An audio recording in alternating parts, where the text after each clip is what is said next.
What's up guys, my name is Ray and welcome to another Genshin Impact video. So we have a new month, which means that the shop resets. So what does that mean? So I want to go over that in today's video. So all you have to do is press escape and go over the shop and go to the Paymon's bargain. So this is the thing that resets every month. So the first thing that will reset are the intertwined and acquainted fate stones. So you can buy 5 of each for 75 of your masterless stardust. So this I would definitely recommend to buy. After this I would go ahead and buy all the Mora out every month if you can. So go for the intertwined first, then I would go for the acquainted fate zones, and after that I will go for the Mora. After you bought out all the Mora, you are able to unlock the Mora for 20 masterless starters. So if you heavily need some Mora, I think this is worth. But if you are like more free to play, then I would stick with these free and won't buy anything more, because you won't be able to summon too often, because you only get masterless starters if you are able to summon. Now let's go to the Starglitter exchange. So this is a big one. This also resets every month. It resets 2 of the characters. So last month there was Razor, where Bennett now is, and on Lisa plays there was Amber. And yeah, this is something that you have to decide yourself. Is Bennett worth for you? Do you like him? I do think he is a very underrated and good supporter. In my eyes he is worth, but Razor was also worth for 34 of the Starglitter thing. So yeah, this is called Masterless Starglitter.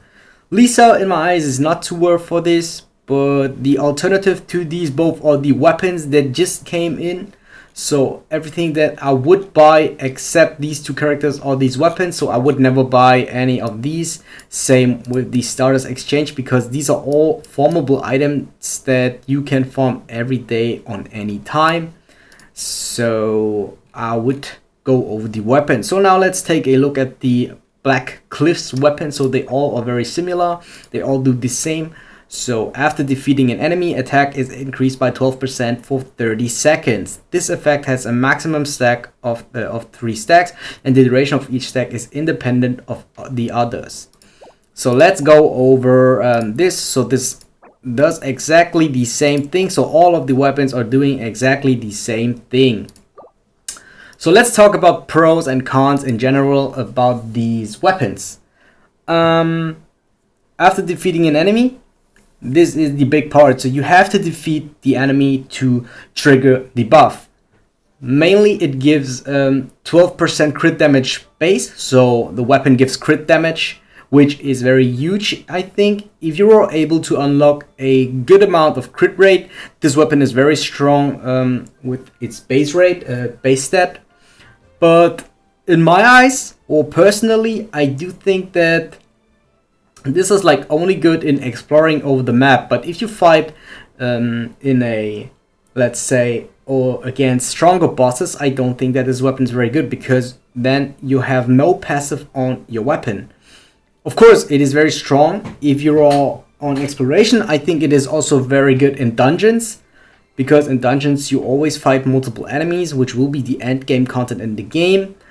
But yeah, are they worth? I think this is something that you really have to decide yourself. So in my eyes, I won't buy any of these weapons. I don't think they are like good enough, even if they're only cost 24 of your Stardust or Starglitters. So I would wait it like, would you buy Starglitter with a weapon? So I would recommend any of these weapons if you like don't have another opportunity, if you don't like the craftable weapons, if you weren't able to pull another weapon, then these weapons are definitely an option for you. So I do think that they are overall like okay. They are not too bad, but they are also not the best option or the best budget option. So it really depends on the character that you use.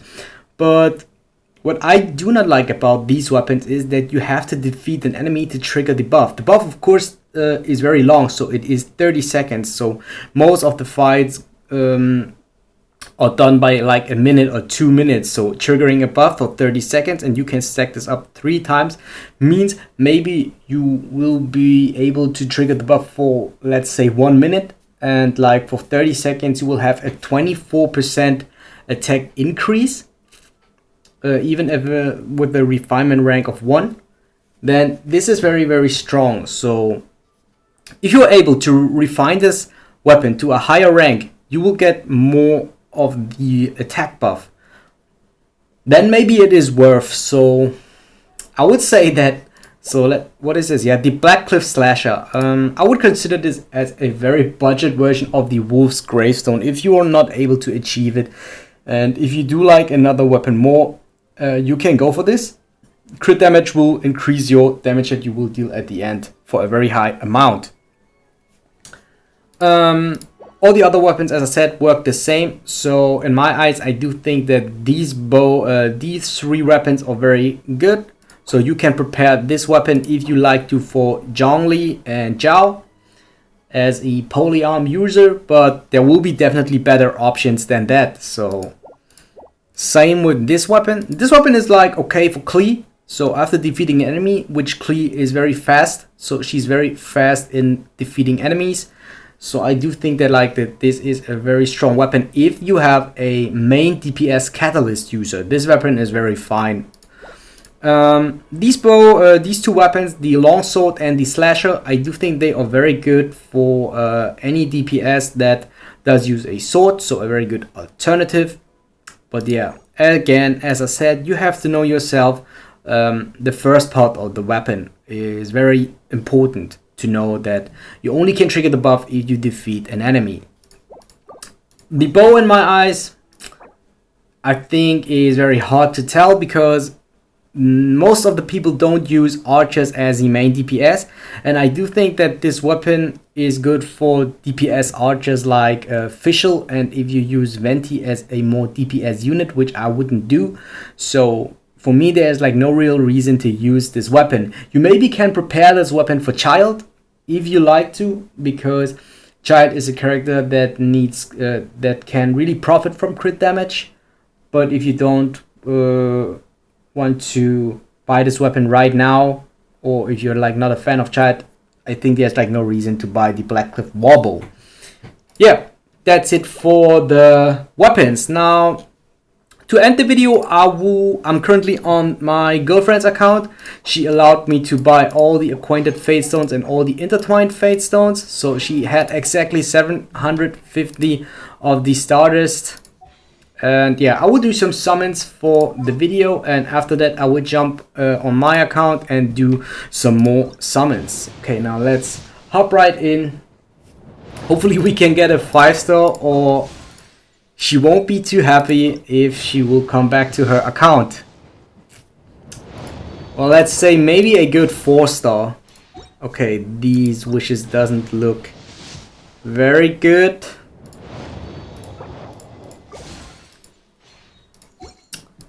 Oh no. I think she won't be too happy seeing that I pulled 5 3-star characters. Okay, 5 dead multis for that banner. Hopefully we're very close to the guaranteed one. Let's pull for Klee. Let's hope that we can get at least a 4-star character. Come on, give us at least something good. Okay, 4-star character here.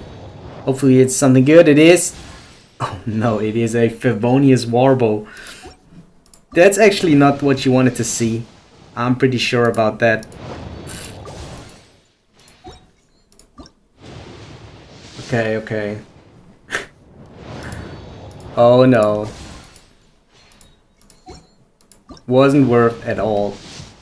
So, oh my god, a 5-star! 5-star character, let's go! Put Klee for her! Let's go! Let's go! That was not the pity, so she was like 20 wishes away from the pity. So yeah, definitely very good for the video. Okay, so now let's jump over to my account and do the 5 wishes for the Wanderlust invocation. That's the only thing that I'd like to do. because I will save up my intertwined fate zones because I pulled Klee already. So yeah, let's jump over to my account. Alright guys, we're back on my account, so let's just buy out all the acquainted fate stones, all the intertwined fate stones. I think I will use this for Mora later if I need to, and yeah.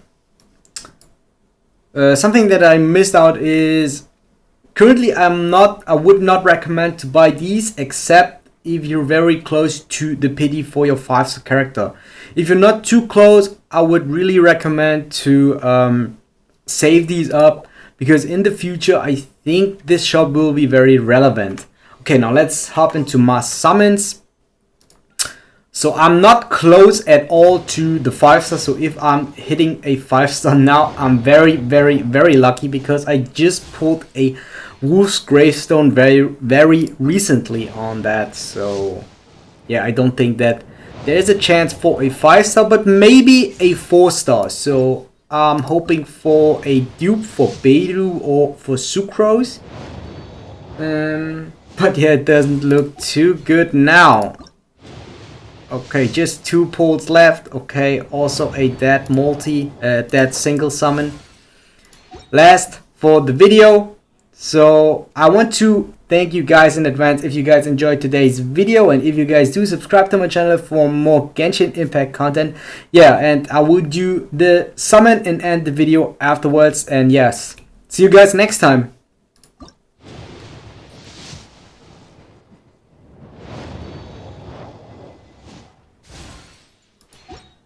If you guys want to see more Genshin Impact content, videos should pop up on the screen right now. Make sure to check them out, and I thank you for your support.